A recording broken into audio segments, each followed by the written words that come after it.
I'm milling about with Bill Pullman, my dear friend. There he is. Hi, Bill. Hi, Robin. We Oh, made it it's so gorgeous to see you. I was trying to remember the last time we saw each other. in person. Yeah. Yeah. Oh my gosh! Thank God for New York City, because it's a little easier to run across each other in those circumstances. But, I know. I think you had a full beard, and I believe it was the Tribeca Film Festival about 2 years ago. oh yes, yes, good. Yeah, on the beat. You were on the beat, getting a lot of info for the festival. Yeah. Something I will not be doing for a very long time, unfortunately. But what have you been up to? Like, I know like you're really into the community and you want to help your neighbors. So give us an idea of what you've been doing during this time. Oh well, you mean like during COVID time? Yeah. Okay, yeah, because I was working on a mini series for Netflix about Halston, the designer, and we were going.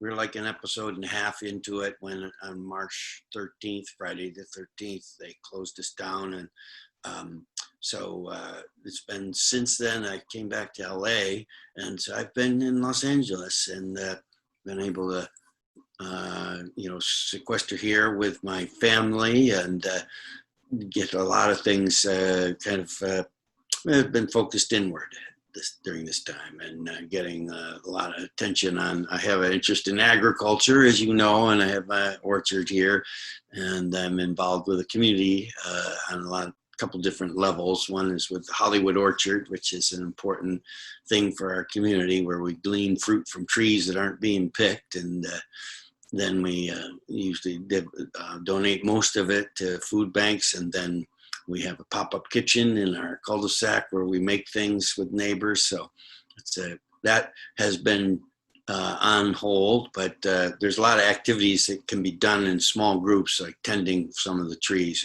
Programs for that, so that can be done with the protocol.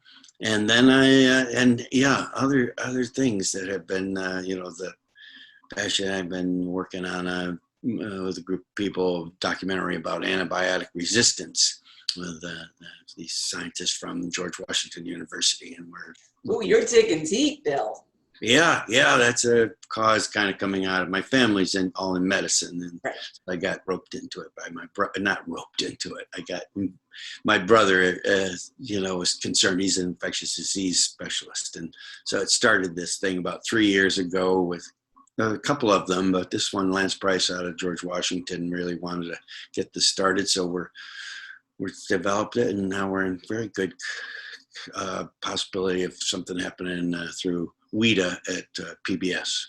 Very cool. So do you find that you've been like more informed because of your brother about this disease? Is it more of like an inside skinny? Well, we have this ranch together in Montana, and always that's been a focus. So for him to come to me and say, hey, you maybe use your attention factor, maybe whatever it is, to help this cause. So I've met some really interesting people working in this field, and scientists, and of course, suddenly with COVID on us, all of their work becomes really important. And, we really, I've been so interested in how it factors into public health and the larger issues that we're going to have to face now that we realize what we're like Taiwan 12 years ago or 17 years ago when they got the SARS hit them hard, and they learned from it. And this time around, they, went into protocols, and they kept the schools open and everything. And I think, we'll be there at some point, but it took a big hit to the public health and to the economy and whatnot. So it's an interesting time to be trying to sort things out about how we respond to public things, health things, issues. Absolutely. And, I've always thought of you as a survivor. I said, if anybody is going to come through this, it's going to be Bill Pullman. Robin, I want to just so warm and generous a spirit, and it's so good to see you. I know, it's gorgeous to see you. I love the PSA that you did. I was cracking up because you know what it reminds me of? Remember Plan 9 from Outer Space, where like where all the special effects were done by hand? Right. Was that you with the Was plane? it? You're saying Planet 9? Yeah, Planet 9 from outer space. Plan 9. Plan 9 from outer space. I got to write that down because I haven't seen that, but I like Plan 9 from outer space. I Yeah. gave you a tip. You gave me a tip, but yeah, that was, should have gotten involved with the editing a little bit more because I did a whole thing where I showed the plane and then I came into the shot. And they cut that to try to make it quicker. And I think it's not clear that I'm sitting right there running the plane, and then I made a little sound effect of it landing and then a door opening and then I came on, So that to me, that was my fault. I should have looked at the final cut and said, I think you're missing something. But anyway, we got the idea across. Oh yeah, it worked. It worked. Good. And he's kind of in a character, kind of, it was not exactly, this was some kind of half Bill Pullman, half president, half ex-president, half fake ex-president, half fighter pilot that really never flew a plane and all of that stuff. So yeah, all of the above, but it was very effective, and I think it really the message came across loud and clear. So thanks for that. I was surprised. Yeah, that was Alamo Drafthouse. Have you ever dealt with Alamo Drafthouse? Yeah. I went there once because I was so intrigued about how they give you food while you're watching a movie. Yeah. And they're like ducking under the screen to like serve you like a meal. Yeah.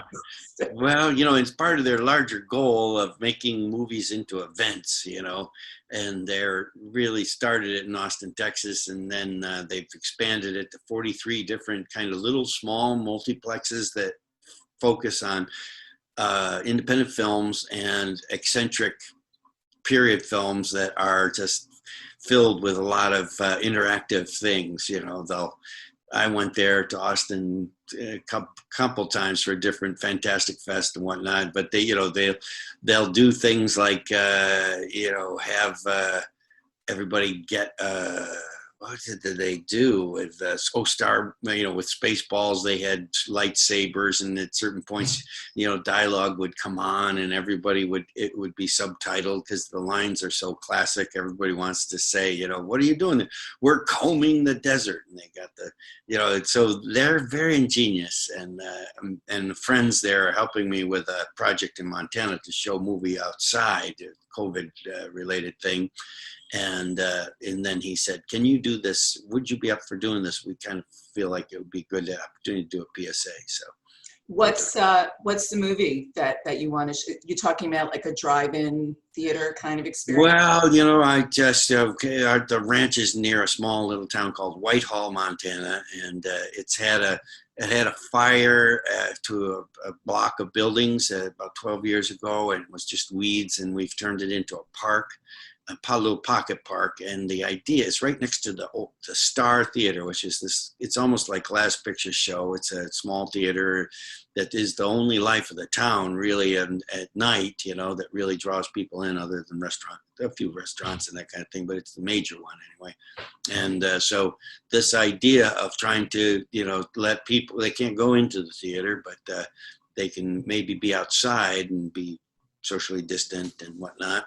So we're trying to get something started for that, and I just needed his advice and thoughts. They've done incredible outdoor things. They've done things like shown Jaws in the water. They had a huge screen set up, and everybody gets into an inflatable tube they've made specially that have jaws like a shark teeth, and they are floating around. And whenever the shark appears in the movie, they had a scuba diver going underneath and touching people and whatnot. So it was, crazy, wacky things they do. I just love them. So my friend Henry and Sarah, who are there, were helping me with figuring out what I need to do in Montana.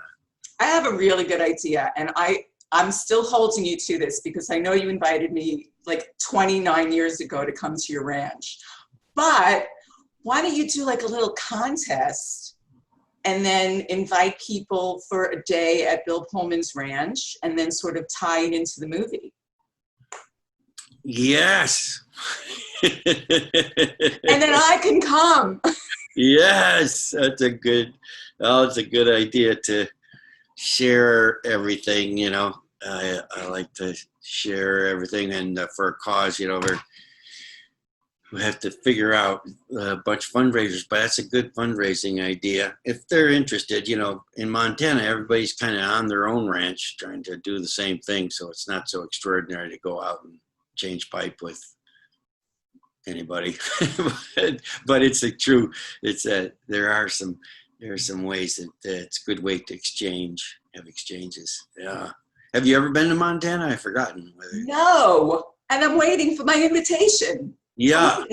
Yes. Well, we need to have more, people from the East Coast coming into these rural pockets, where it's in these divided times, you got to always keep sharing the links that we have between people in small towns and big towns, because it's suddenly been made into a political football. But I love people that can make those not be so in one camp or the other. Yeah, and I think, did you originally get interested in Montana because you taught school there, right? Well, I hired to be an actor in Shakespeare Outdoors, in the 70s. And so I toured around Montana with this company, Shakespeare in the Parks, and really fell in love with it, made some of my closest friends, and learned a lot from other actors there. Then I ended up teaching there, and then I realized if I didn't get out then, I wouldn't get out. So I went to New York City from there. And I'm very curious, how come you never, other than I think 2 projects, you never directed more, having taught directing? Yeah, well, I directed a couple things, and the big one was for me was the Virginian, which I did a version of. And I wanted to do more, but it's really, it is a challenge for directors, hybrid actor, director things, because the scheduling for directing is such a long-term commitment, and it's really hard to sustain in some ways. But so I have gone back to directing and creating pieces in the theater that I can control, and I get my Jones satisfied from those experiences. And I've been making some things in Denver since 2000. I guess 2003 I started making some things. I have a friend there in Denver that I've made a few pieces through her theater company, and we did one that was called Expedition 6 that was with low-flying trapeze, and we took it to Kennedy Center and Baltimore and to San Francisco Magic Theater. And so, it's really a chance to be creative in a very short burst that's controllable and not, that way. So, yeah. Very, very cool. So now the reason why we're here, well, one of the reasons why we're here, other than to hang out together, is you have this film called The High Note, which is opening on this Friday, July 10th. And it was so funny because even before I saw you, I heard you, right? Like, you're the DJ. Right. And you recognize my voice? So who doesn't recognize your voice? That's good. Yeah. That was, Nisha Ganatra, the director, very, very great person and good filmmaker. And I realized, she did a good job with that. She's showing just enough. Did you ever even think about going into, being a DJ? Because I know you're very musical. Your whole family is musical. Was this ever like in college, maybe? I never was really that good. I never thought about being a DJ, but I am interested in this particular guy and his wife, who's now deceased, were so obsessed by covers and really loved music. And, because our three kids are doing a lot of different things, but they're all also musicians and they play together. They have occasionally they'll play together as a band called Whole Damn Fam. And so I, really was intrigued to do the movie to kind of something that they might be intrigued by watching. And because all these environments around LA are their stomping grounds for doing music acts, especially my daughter Mesa, who is the real, musician and making her way in a lot of different arenas around LA. And so, it was a chance to kind of connect up with that and connect up to, I always love it when someone covers a song that you think belongs to whoever wrote it sometimes, or whoever did the first big power release of a cover of a song, but, and then some that don't work, make covers that just don't seem to add anything to it. But when somebody really connects to a song and you can hear it in the first bars, whatever was before, now it's their song, and they're gonna own that song, because they just found a way in, and the name of the movie used to be called Covers, and then it got changed. Better title, I think, The High Note. Yeah, it's a good title. Now, did you actually write music at one point for a soundtrack? I think I'm dipping back into the archives here a little bit, Bill. Oh, well, I never wrote music. I always cheat, because I don't have enough talent, so I have to cheat. But like on The Virginian, we were at a situation where the composer fell out just towards the closing of post-production, and so I had to hire someone quickly and get him and work fast. And Nathan Barr was a very established composer now, but he was just starting out, and I could get him at a price, and he would submit to my crazy ideas. Now he would never, he's too established to listen to me, but we worked together to come up with ideas for the soundtrack for The Virginian, which was really it's very satisfying, because I was interested in trying to go against the grain of what most Westerns have for soundtracks. And it was making it kind of cello heavy. And so it was a great experience. Now our daughter is a singer, songwriter. So I heard her. She did such a wonderful little concert on Facebook Live, like right around when this was all beginning. And it was so good for the soul to hear her singing. And she's just gotten so much better since she began, since I met her in a tiny little space. Yeah. It's just really watching all of that stuff grow and grows, but so rewarding. There's nothing like it to hear a good new song. And our son Lewis is also, he's an actor now, but he's also a good drummer. And he was there they did just out of high school, I think they recorded as a group called Attaboy. And they just did one album, and then somehow it caught on Spotify, and they earned a lot of money for it, and it was sitting in a bank account. And now 10 or 11 years later, they said we should do a second album. So they just released their second album, Attaboy. It's called Big Heart Manners. And, wow, I'm gonna have to get it. Great group. And Lewis wrote words and music for one song called Lucky, which is great. And then he wrote the words and collaborated on the music with Eden Brolin, who is Josh Brolin's daughter, who's the main singer for it. That's Madly. But there's great cuts on it, and it's all available on Spotify now. Very, very cool. And, let's be a little unhumble here. Lewis is going to be in Top Gun Maverick. Hello. Yes. Oh my God. Isn't that something? Wow. It gets released at Christmas time, I think, now. Hopefully it will be in a big movie theater. I'm praying. I bet you they won't let it go into small theaters. But yeah, no, it'll be in a, yeah, but that we're all can go into those movie theaters. I see what you mean. Yeah. Yeah, yeah, yeah.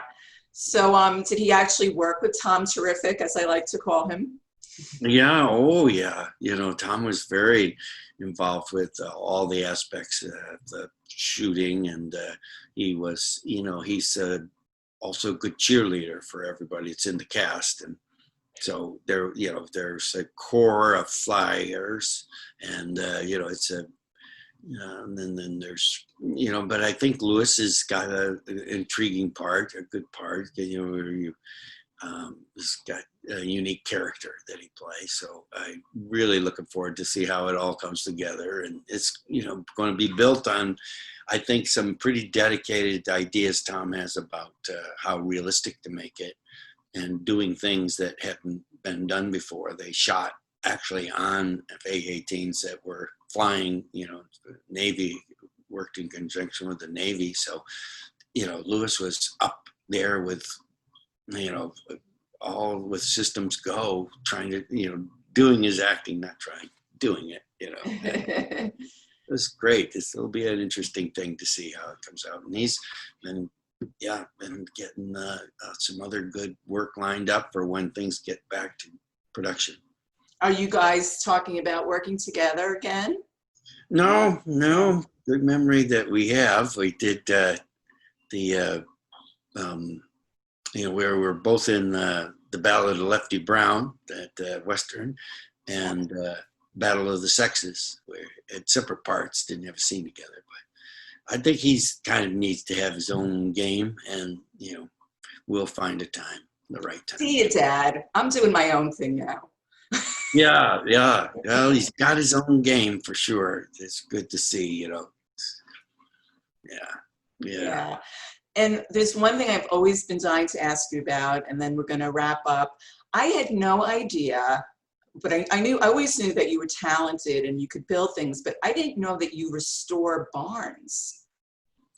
Well, you know, I work with good craftsmen, and but I have a love of barns, you know, and that's a little bit of a that's just led me into some interesting things. Like in Western New York State, where I grew up, it was a barn that was close to our family place, and it was going to be torn down because it was too expensive for the guy that owned it to maintain the roof and pay the taxes. So I got that plot of land, and we fixed it up, and it's our own barn that we use for different events, but to make it available to the community once a year for the old home days, which are important to these little towns in Western New York State. And then in Montana, there's a barn that we made into a community project for the town, the ranch, our ranch is near, and we fixed up a barn that was in the family of this ranch family that hadn't been able to kind of keep it up, but it's 1910, which is old for a Montana barn, and beautiful tin-sided, unusual one, the Powell barn. And we made that into it. It culminated in a big barn, raising up, we called it, and had 80 people there on one day doing the kinds of things that you can do with large groups, and then big dinner and music and bonfire, and all in celebration of this tradition of ranches having our tradition of barns and what they mean to American history. Sounds like so heavenly. Oh my gosh. I almost bought a barn once upstate near New Paltz, where I went to college, but I think I dodged a bullet there. Yeah. Something to tell you about later. So I want to get back to the very, very beginning of your career. I'm going to say the title of the character and what comes up to you. Okay, Dr. Giordano. Oh my gosh, was that my last name in The Last Seduction? No. Giordano, was it in Singles? Cagney and Lacey. Cagney and Lacey. Oh my gosh, way back. Oh my God, it's true. I was trying to think, what doctors have I played? I played a guy in med school in The Last Seduction who was selling drugs on the side. Then in Singles, I played a doctor who was a cosmetic surgeon for breast implants, and with Bridget Fonda helping her out. And then, yeah, but the Cagney and Lacey was the first one. Yeah. And I got to wear my father's shoes.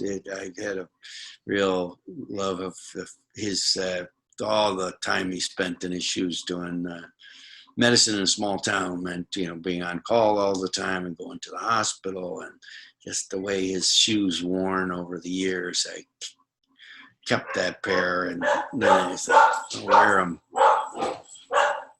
Yeah.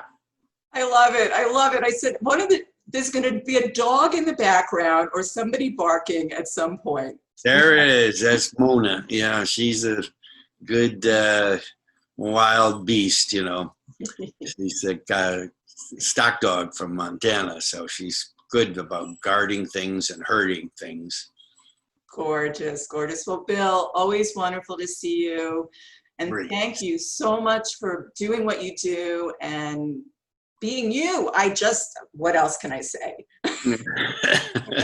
It's great to see you, Robin. You've got the special energy and bring a good light to this business of talking about what we do and, what people can enjoy in movies and things. Cool. And next time I see you, I'm going to give you a big, big hug. All right. Good. Yes. Give great hugs. Thank you. Good one. Okay. Take great care. Okay. You too. Bye-bye. Bye-bye. Always news. Always refreshing. Always candid. Always milling about. Robin Milling delivers what celebrities are saying to you.